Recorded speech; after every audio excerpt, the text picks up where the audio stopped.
Hello guys, welcome to another video here on pre-security part on Tryhackme, and currently we're done with the introduction to cybersecurity. We're done with network fundamentals, and we just concluded how the web works. Finally we are here on Linux fundamentals. Okay, and today we're treating the Linux fundamentals part 1. So without further ado, let's dive into it. Okay. All right, here we are loaded. We're not going to go through the walkthrough video, so we're going straight up to task 1. And let's see, before I start task 1, I would like to load up the start engine here. Okay, so I can just, so it will take time, so I will just start. So task 1, introduction. Now, welcome to the first part of the Linux Fundamentals Room series, and you're most likely using a Windows or Mac machine. I'm using a Windows because now both are different in visual designs and how they operate. Just like Windows, iOS, and Mac OS, Linux is just another operating system and one of the most popular in the world, powering smart cars, Android devices, supercomputers, home appliances, enterprise servers, and more. We'll be covering some of the history behind Linux, and then eventually starting your journey of being a Linux wizard. This room will have you running your very first commands in an interactive Linux machine in your browser. Now, teaching you some essential commands used to interact with a file system, and then introduce you to how users and groups work on Linux and what this means for us as a penetration tester. Great, let's get started. Completed the introduction, and let's head straight to a bit of background on Linux. So where is Linux used? It's fair to say that Linux is a lot more intimidating to approach than operating systems, OS, such as Windows. Both variants have their own advantages and disadvantages. For example, Linux is considerably much more lightweight, and you would be surprised to know that there are a good chance you've used Linux in some form or another every day. So Linux powers things such as websites that you visit, car entertainment / control panels, point of sales, which is POS systems such as checkout tills and registers in shops, critical infrastructures such as traffic lights, controllers, or industrial sensors. Okay. Now, flavors of Linux. Now, the name Linux is actually an umbrella term for multiple OS that are based on Unix, another operating system. Thanks to Unix being open source, variants of Linux comes in all shapes and sizes, suited best for what the system is being used for. For example, Ubuntu and Debian are some of the more commonplace distributions of Linux because it is so extensible. That is, you can run Ubuntu as a server, such as websites and web applications, or as a fully fledged desktop. For this series, we're going to be using Ubuntu. Ubuntu server can run on systems with only 512 MB of RAM. Nice. Similar to how you have different versions like Windows 7, 8, and 10, there are many different versions and distributions of Linux. Okay. Answer the question below. Research what year was the first release of the operation system. It's quite easy. Just copy here and just check that on Google. I think it's 1991. Yes, the first version of Linux operating system was released in 1991. So we'll go ahead and just type in that 1991, hit submit, and there we go. Straight up to task 3. All right, this room has a Ubuntu Linux machine that you can interact with all within your browser while following along with this room's material. start the machine. However, to get started, simply press the green start machine. We've done that button on the top right side of the task, indicated by the arrow on the right. We've done that. Now, once deployed, a card will appear at the top of the room. Okay, that's the card here. This is our card here. All right, now this contains all of the information for the machine deployed in the room, including the IP address and expiry timer, along with buttons to manage the machine. Remember to terminate a machine once you are done with the room. More information on this can be found in the tutorial room. Okay, for now, press start machine. We've done that, where you will be able to interact with your own Linux machine within your browser while following along with the class. As you can see, we've booted it up, and this is it. Documentation, updates, and so on and so forth. Okay, now I've deployed my first Linux machine. Here we go. All right, let's head on to task 4. All right, task 4, running your first few commands. Now, as we previously discussed, a large selling point of using OS such as Ubuntu is how lightweighted they can be. This of course doesn't come without its disadvantages, where for example often there is no GUI, graphical user interface, or what is also known as a desktop environment that we can use to interact with the machine, unless it has been installed. Okay, now a large part of interacting with these systems is using the terminal.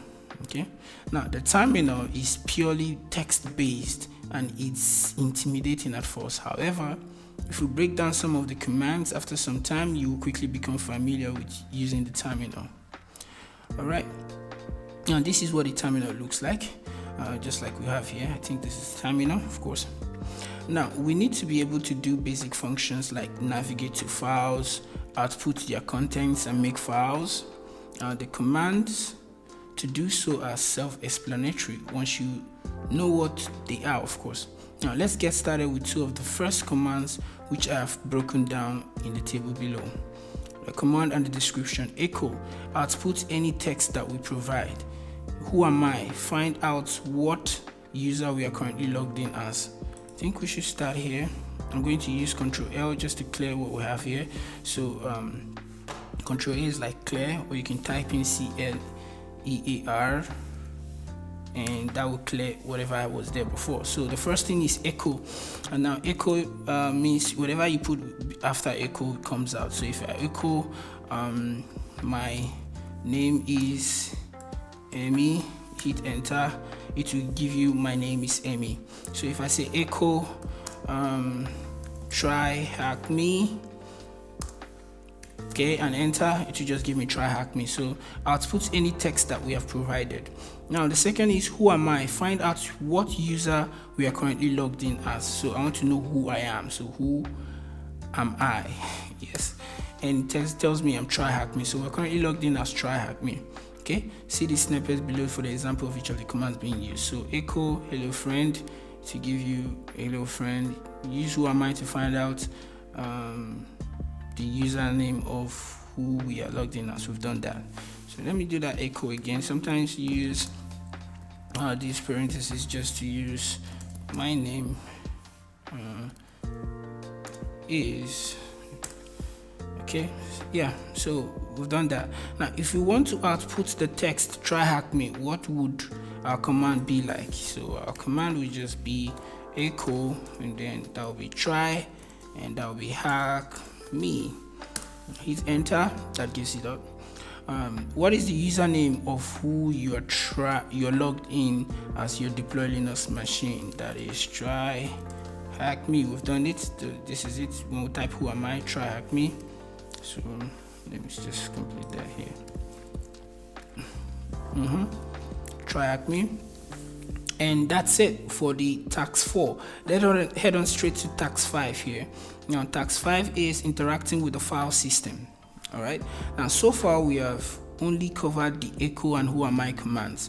Not all that useful when you consider things that we need to do, including navigating the file system, read and write to do it as well. Okay, now in this task we are going to be learning the commands so that we can do just that. Now, just like the previous task, I will display the commands in the table in the next heading and show examples of these commands being used. Now, interacting with the file system.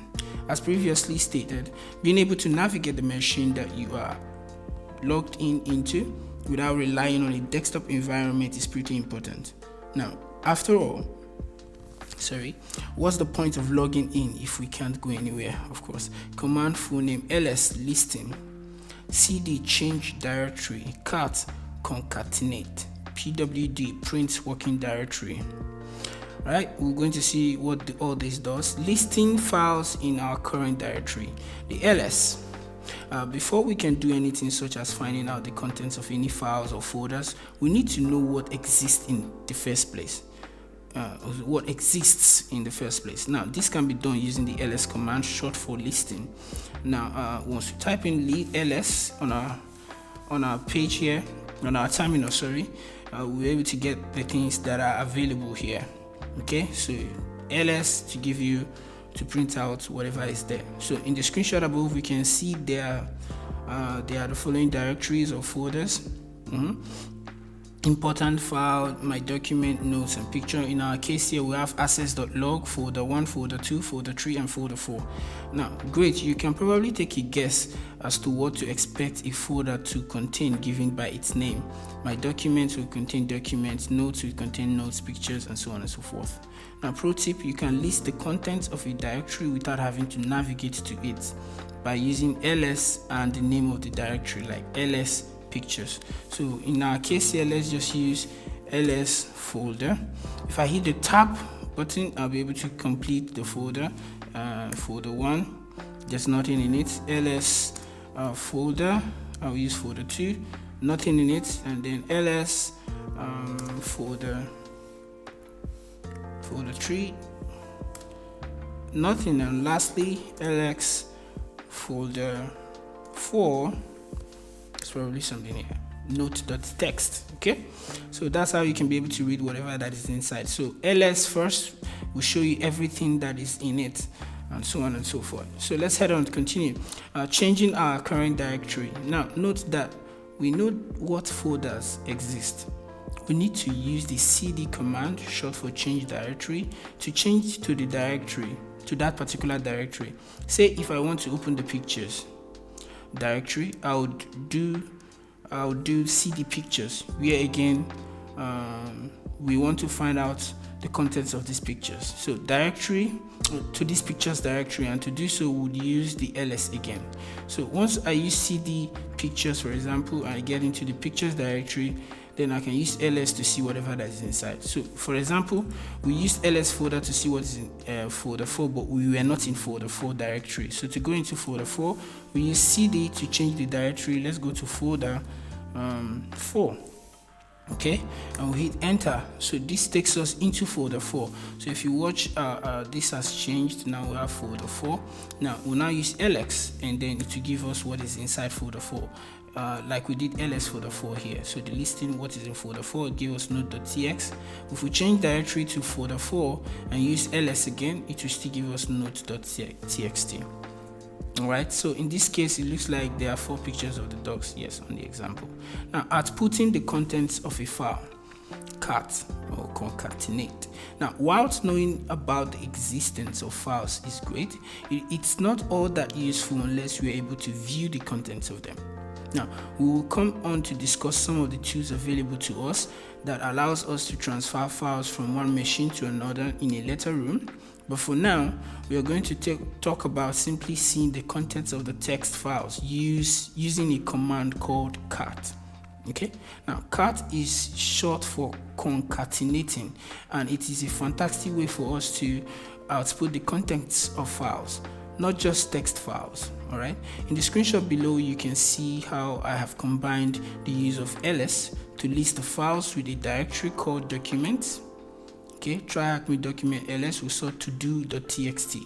Now, once we're in this directory and we have cat or concatenate or show us what is in the to-do.txt, it says here's something important for me to do today. So this is exactly what is inside the to-do text or to-do.txt file. Okay, now we have applied some knowledge from earlier in this task to do the following. Use ls to let us know what files are available in the documents folder of this machine. In this case, it's called the to-do.txt. Now we have then used cat to-do.txt to concatenate or output the contents of this to-do.txt file, where the contents are here's something important for me to do today. Okay, pro tip, you can use this cat to output the contents of a file within directories without having to navigate to it by using cat and the name of the directory. So let's say, for instance, let me go back we'll learn this later. Let's go back to the main previous directory that we have. So let's say I want to go into folder 4 and also print out what is in folder 4, which I believe is part of the question we're going to answer here. Okay, I'll do that later. Okay, let's just skip this part. Okay, but let's just know that we can concatenate by going into a particular folder. Let's just use a different example. We can say cat, and then let's go into folder 1, and for instance, let's say something was in folder 1, and we'll just type the file that's in folder 1 and then hit enter. It will just bring it out. So it's a directory, there's nothing inside. But let's just go straight and do it. So we have cat folder 1, okay, and what's in folder, not folder 1 actually, folder 4, and we already know that notes.txt is in folder 4. So hit enter, it will bring out what's there. So as you can see, the content of the notes.txt is hello world. So that's what I was trying to ignore for now. Now sometimes things like usernames, password, yes, really, flags or configuration settings are stored within files where cats can be used to retrieve this. Makes sense. Now finding out the full path to our current working directory, pwd. Now you will notice as you progress through navigating your Linux machine, the name of the directory that you are currently working in will be listed in your terminal. Yes, it is easy to lose track of where you are on the file system. Exactly, a file system exactly. So which is why I want to introduce the pwd. This stands for print working directory. Now using the example machine from before, we are currently in the documents folder, but where is this exactly in the Linux machine's file system? We can find this out using the pwd command, like within the screenshot below. So you tap pwd to show you exactly where you are. You are in the home, under the Ubuntu, under documents. Alright, now let's break this down. Now we already know that we are in the documents, thanks to our terminal, but at this point in time we have no idea where documents is stored, so that we can get back to it easily in the future. Now I have used the pwd print working directory command to find the full file path of this documents folder. Now we are helpfully told by Linux that this documents directory is stored at home/ubuntu/documents on the machine. Great to know. Now in the future, if we find ourselves in a different location, we can just use cd home ubuntu documents to change our working directory to the documents directory. Now let's quickly run that pwd. Let's see where we are. As you can see, we are in home, Tryhackme, and that's where we are exactly. Now for instance, if I did cd and went into folder 4, all right, and then print pwd, as you can see, we are in home, Tryhackme, and in folder 4. Makes sense. Now on the Linux machine that you deploy, how many folders are there? We have let's go back to the previous. So we have 4 folders, 1 2 3 4, folder 1 to folder 4, except the accounting access.log as a folder. Correct, so we have 4. Now which directory contains the file? We already did that. We already tried folder 1 to 3, nothing is inside, so we have ls folder 4, and we have something inside, so I think it's folder 4. Great. Now what is the contents of this file? So we can just ls or not ls, to see what is inside, we use cat. Just know that we are still in the directory, so we just use folder 4. And note, there are so many ways to do this. We can go into the folder to cut it, or we can just type in the file directory and we still get the same thing. So the content is hello world, and hit submit. Now use the cd command to navigate to this folder and then find out the new current working directory. What is the path? So over here we have cd dot folder 4, and then enter. So our pwd now is home Tryhackme and folder 4. Okay, let me see if I can copy that quickly. Yes, Ctrl Shift C, copy, and Ctrl V, and that brings us to the end of tax 5. Yeah, we just concluded or treating some other few commands. So let's head on to tax 6, searching for files. Okay, now although it doesn't seem like it's so far, one of the redeeming features of Linux is truly how efficient you can be with it. So with that said, you can only be as efficient as you are familiar with it, of course. If you're familiar with it, yes. Now as you interact with OS such as Ubuntu over time, essential commands like those we have already covered will start to become muscle memory. Yes.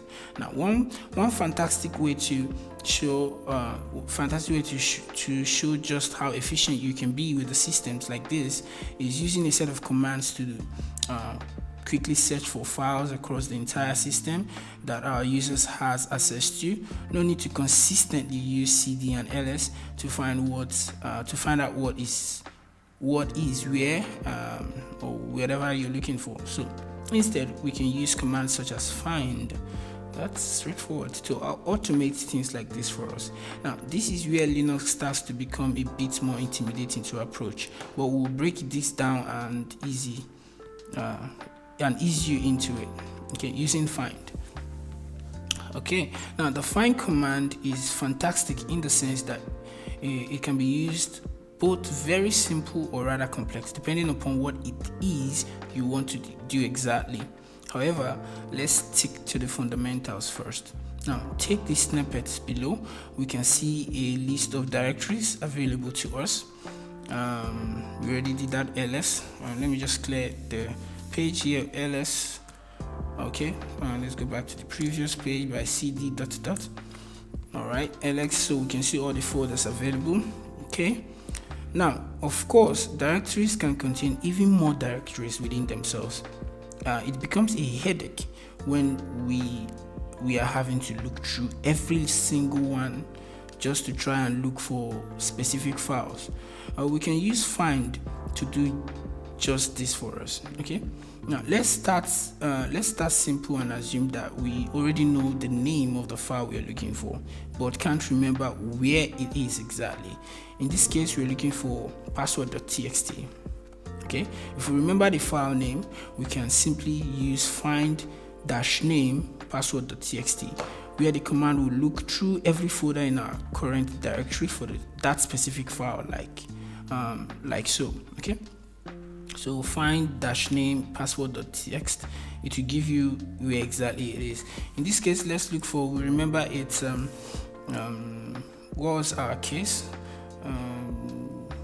Let's just see. Okay, let's continue. There's something I will get to in here. That's find find has managed to find the file. It turns out it is located in folder 1, which is password.txt/password.txt. Sweet. But let's say that we don't know the name of the file, just like I've forgotten the earlier name of the file, although I remember, but let's say I've forgotten, or want to search for every file that has an extension such as .txt. Find lets us do that too. We can simply use that what's known as a wildcard asterisk to search for anything that has .txt at the end. In our case, we'll want to find every .txt file that's in our current directory. we'll construct a command such as find-name asterisk, which is a wildcard.txt, where find has been able to find every .txt file and has then given us the location of each of them. So in this case, it did it, and then it printed out password.txt and to-do.txt.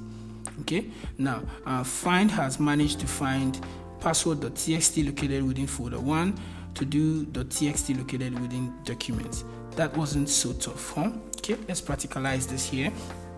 So I want to use find -name, and then I'm using the wildcard asterisk. I'm looking for anything that has .txt in it. Enter, and we can already see our result here. We have one in folder 1. Oh, sorry, folder 4, which was note.txt. That was what it is. Okay. Now next is using grep. Another great utility that is a great one to learn about is the use of grep. Now the grep command allows us to search the contents of files for specific values that we are looking for. Now, take for example, the access log of a web server. In this case, the access.log of a web server has 244 entries. In this case, because they use WC, which means word count, -L, which is, I think, list access.log. I think we do have access.log file here.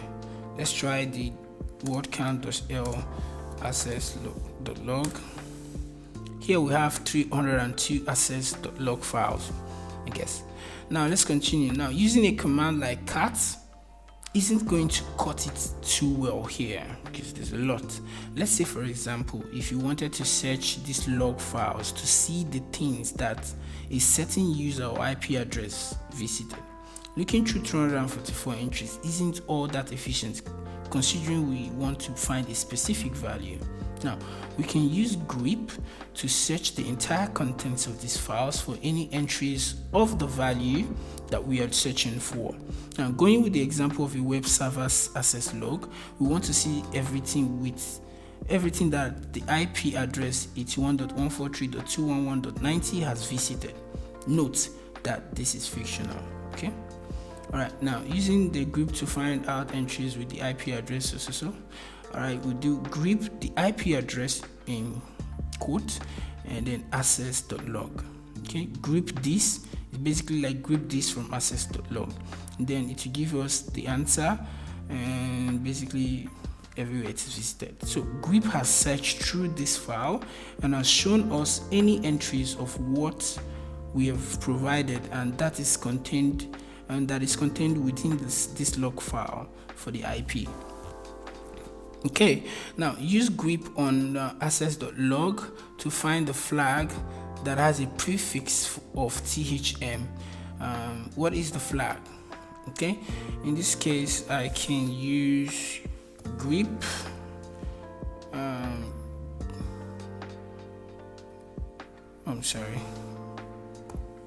grep, and we want to grep everything that has THM, right? So I should just type THM, grep THM, and I want you to grep THM from access.log. Enter. Here it is. So it has given me get THM access. Should be the answer. So this is it. So it basically gives you finds out where that particular answer is, and you can see here it was with the IP address 13.127.130.212. Okay, if we put in this, that should be the answer and correct. Now, and I still haven't found what I'm looking for. I already found what I'm looking for, I guess. Okay, so that is done, and let's head on to task 7. Okay, task 7, an introduction to shell operators. Okay, let me clear this for a while. All right, let's go on. Now, Linux operators are a fantastic way to power up your knowledge of working with Linux. There are a few important operators that are worth noting. We will cover the basics and break them down according to bite-sized chunks or bit-sized chunks. At an overview, I'm going to be showcasing the following operators. the symbol, the operator, and the description. So I used to call this AND. Now this operators allows you to run commands in the background of your terminal. Okay, in the background, like, okay. Now and this operators allows you to combine multiple commands together in one line of your terminal. Okay, this forward arrow or something, this operator is a redirector, so meaning that we can take the output from a command such as using cat to output a file and direct it elsewhere. And double forward or double redirector, this operator does the same function of the first one, but appends the output rather than replacing, or meaning nothing is overwritten. Okay, let's see examples. Let's cover this in a bit more detail. Okay, now operator AND, this operators allows us to execute commands in the background. For example, let's say we want to copy a large file. This will obviously take quite a long time and will leave us unable to do anything else until the file successfully copies. The AND shell operator allows us to execute a command and have it run in the background, such as this file copy, allowing us to do other things. Okay, operator double AND here, this shell operator is a bit misleading in the sense of how familiar it is to its partner AND. Unlike the AND operator, we can use the double one to make a list of commands to run. For example, command 1 and or double AND command 2. However, it's worth noting that command 2 will only run if command 1 is successful. Okay, it's more like after this particular command is done running, run the second command. Then we use this to do it. Operator forward. This operator is what's known as an output redirector. What this essentially means is that we take the output from a command we run and send that output somewhere else. A great example of this is redirecting the output of the echo command that we land in task 4, or that we land in task 4. Of course, running something such as echo howdy will return howdy back to the terminal. That isn't super useful. What we can do instead is redirect howdy to something such as a new file. So let's say we want to create a file named welcome with the message hey. So we can run echo hey into welcome or forward welcome, where we want the file created with the contents hey, like so. Okay, so Tryhackme echo hey into welcome. If you use cat to use cat welcome, you get hey. Now note, if the file that is welcome already exists, the content will be overwritten. Now this is where the second operator comes in to play. Now this operator is also an output redirector, like in the previous operator we discussed. However, what makes this operator different is that rather than overwriting any content within a file, for example, it instead just puts the output at the end. Now following on with our previous example, where we have the file welcome that has the contents of hey. If we are to use echo to add hello to the file using the forward operator, the file will now only have hello and not hey. Okay, so it will overwrite it. So now the dash command or the forward command operator allows us to append the output to the bottom of the file rather than replacing the content, like so. So echo hello into welcome will now have hey, which is the first one we created, and hello. All right, let's do some questions or answer some questions here. So if we wanted to run a command in the background, what operator are we going to be using? Just in the background, we use the AND button or the AND operator. Sorry for the slash. I noticed that Tryhackme usually allows that. If you type in any correct answer and add a backward slash, it still works. Now, if I wanted to replace the contents of a file named passwords with the word password 123, what would my command be like? I would use echo. I'm replacing it with password 123. I'm going to use only one will always replace it. It will overwrite it, so I'm using that with passwords. Enter. That's correct. Now, if I wanted to add Tryhackme to this file name passwords, but also keep passwords 123, what would my command be? So we're looking at echo and wanting to add Tryhackme, but we'll have to use the double one, and that is two passwords, right? Yes, enter. That should be correct. Now, use the deploy Linux machine to put this into practice. Let's quickly do that. Now, the first thing we want to do is, let's say echo. The first thing we want to do is echo. Echo was that. Let's call it password. Password into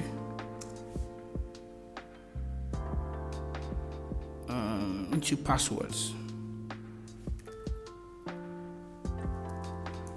Okay, if I do this, if I cut passwords, I would get password inside. So let's start with the example here. We say if we wanted to replace the content, so I want to replace this content, which is just password, with the file name passwords here with the word password 123. So I would just use echo password 123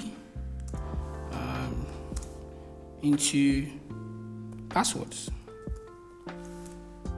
So if I cut passwords again, I would get password 123. So it has overwritten this password. So to quickly do the last one, which is now we want to add Tryhackme into the password file. So we just use echo Tryhackme. We have to use the double one into passwords, and that's not correct.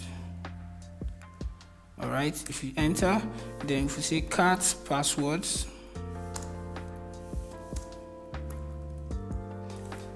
okay, sorry, what just happened? Let's just Ctrl Z. Oh man, I don't know what I just did. Escape. Oh my god, I don't know where I went to. So what did I just do? Ctrl Z or echo, or let's say quit.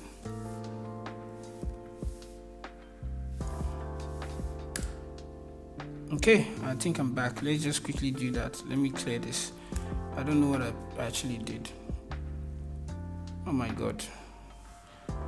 Oh my god. I'm so sorry, guys. So this has to take time to load. Let's just head straight to. Okay, it didn't take time.